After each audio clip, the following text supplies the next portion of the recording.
1, 2, 3.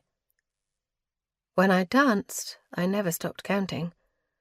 The truth was, I was a terrible dancer. I wasn't sure that I believed in the concept of talent at all, but even if I did, I could recognize that I didn't have any. At least not when it came to dancing.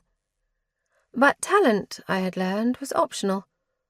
It could be substituted with long nights and early mornings, bleeding feet, obsessively memorized footwork. No one needed talent when you had brute force.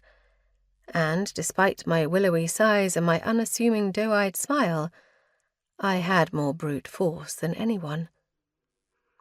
4, 5, 6, 12, and fire! I smiled at the merchant man seated in front of me, opening my palms to let blue fire unfurl from between my fingers. The audience, Esmaris's party guests, oohed and ahed appreciatively.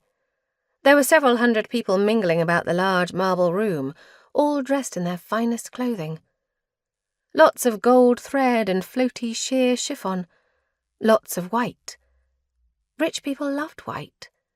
Perhaps because it proved that they had the money to spend on a small army of slaves to keep it clean.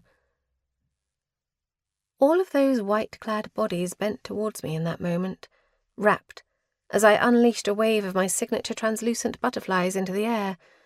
4 dozen of them fluttered to the high ceiling and disappeared, unravelling into puffs of blue smoke.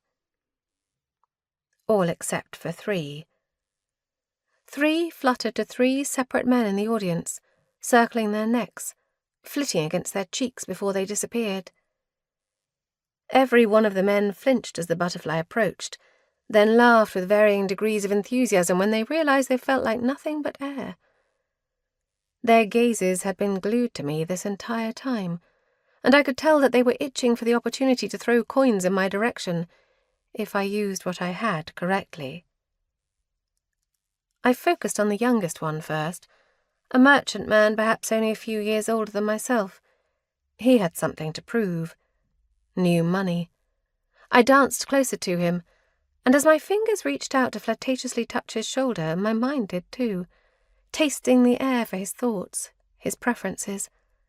This one, it turned out, had no preference for me at all.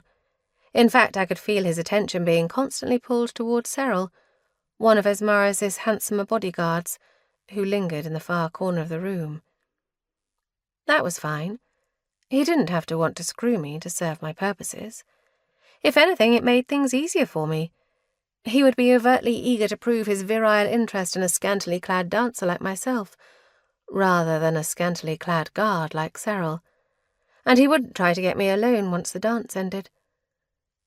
The strings of the harp plinked on, but there might as well have been no music at all.